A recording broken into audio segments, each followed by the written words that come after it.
I'm delighted to be presenting the 2023 Annual National Tartan Day Award to the Honorable John Duncan and the Honorable Mike McIntyre. It is only fitting that on this, the 25th anniversary of the recognition of National Tartan Day, that we award our former Scottish Caucus leaders the National Tartan Day Award for their tireless efforts and vision to seeing Tartan Day across the line. I do want to say that, and I just told Congressman Duncan this, I'm a night owl. I was up quite late. It was 2 o'clock in the morning. I was watching television, and who do I see? It's Jimmy Duncan selling his book on Book TV. They asked him a lot of good questions. He's going to tell you about his book, about his life in Congress. It's available. I'm going to get it. It was a very engaging discussion, and I said to myself, we really need to hear from him. I hope he can come this year. So thank you for coming up all the way from Tennessee. Appreciate that. Both are very dear to us because they helped us get this all started. But for their leadership of the caucus, we in the National Capital Tartan Day Committee never would have been able to get the visibility that we got, get folks to come up to the Hill where we had receptions every year for about 20 years. And incidentally, we hope to get back there next year. The Congress is not in session this year, so we couldn't be up there. If they're not in session, we can't hold an event there. But we hope next year that the planets align and we're able to get back up to the Hill. I am joined here by fellow members of the Scottish Coalition, John Bellassai, President of COSCA, Peter Wilson, President of Scottish Heritage USA, Kenneth Lord, National Commander of SAMS and the Scottish American Military, and I as representative of the American-Scottish Foundation. All of us being founding members of the Scottish Coalition USA. In 2003, the Scottish Coalition introduced the Tartan Day Award to recognise the efforts of those who helped to sustain and grow the Scottish-American diaspora. Past recipients include in 2003 Duncan Bruce, author of Mark of the Scot, Senator Trent Locke was honoured in 2008, and most recently Bob Crichton in 2020, Gus Noble in 2021, and Robert Curry in 2022, receiving the award. This year, the Scottish Coalition USA has been unanimous in our choice of awardee to John Duncan and to you, Mike McIntyre. And so I'm delighted together with my colleagues to present you with the National Tartan Day Awards. And, Hello. Hello. Yes. It's lovely to see you. Thank you so much. Here you go, sir. Oh, thank you. And then this is... Yes, congratulations. Thank you. Thank you. And if you could say a few words, which one of you goes? You go ahead.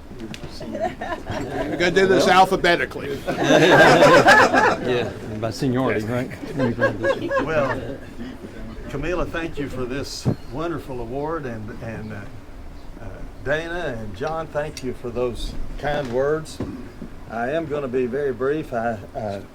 Many years ago, just as I was asked, I was getting ready to, just as I was being invited to speak at a church in Knoxville, I had one of my sons with me. He was 13 years old, and he leaned over and whispered to me very emphatically. He said, "Dad, when you get up to speak, speak for 3 minutes. Do not speak more than 3 minutes." I whispered back and said, "Why, Zane?" And he said, "Because your speeches are boring." I told that at a Lions Covered Dish supper, at a Cub Scout supper, 3 or 4 years later. I told that story, and a little Cub Scout named Nick Angel, whose name I'll never forget, came up to me and he said, "Mr. Duncan, your speech was good," and that part really surprised me coming from a Cub Scout, but then he said, "Your son was right, it was boring, but it was short." Very good. Let me tell you,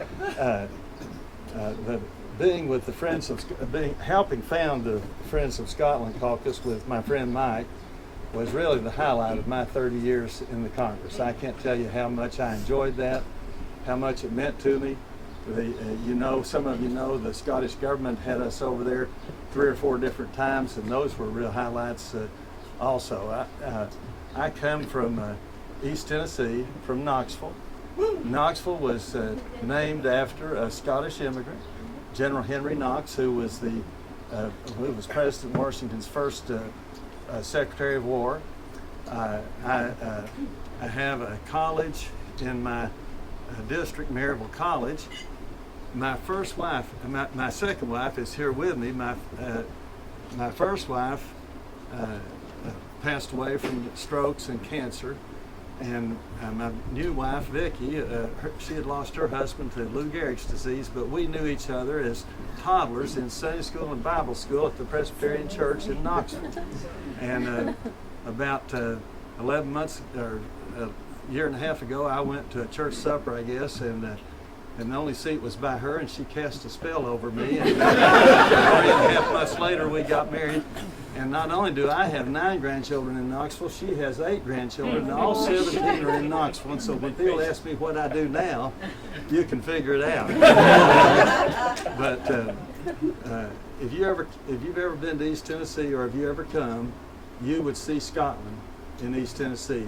The geography and everything is so similar.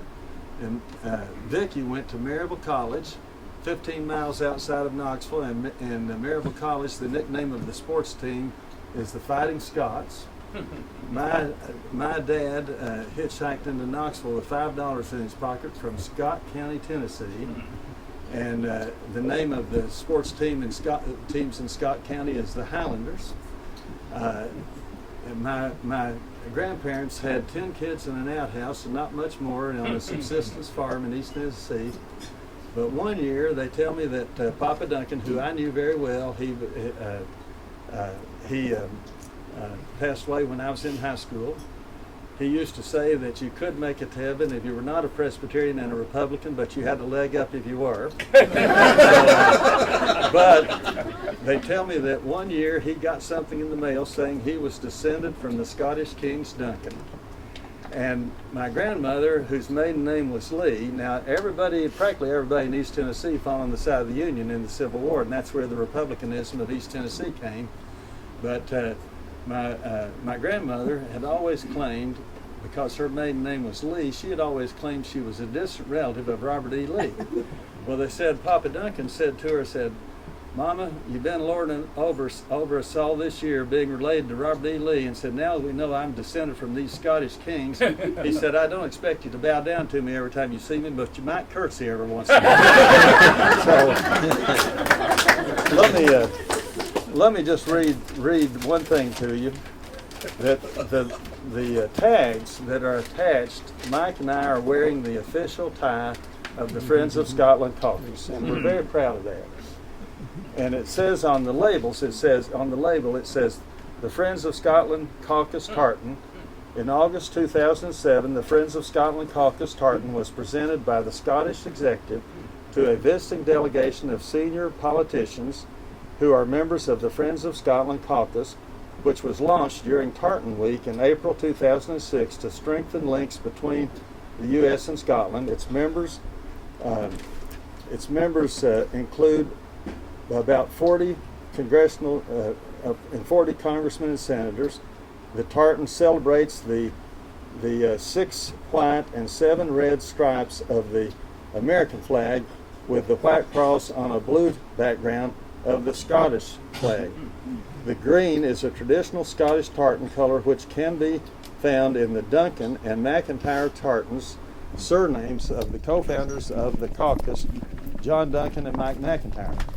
And I will explain to you, in case you've heard me referred to as John and Jimmy. I get referred to both ways all the time. My legal name since my birth and on every document I've ever had is John J. Duncan Jr. But in my family, I was always called Jimmy.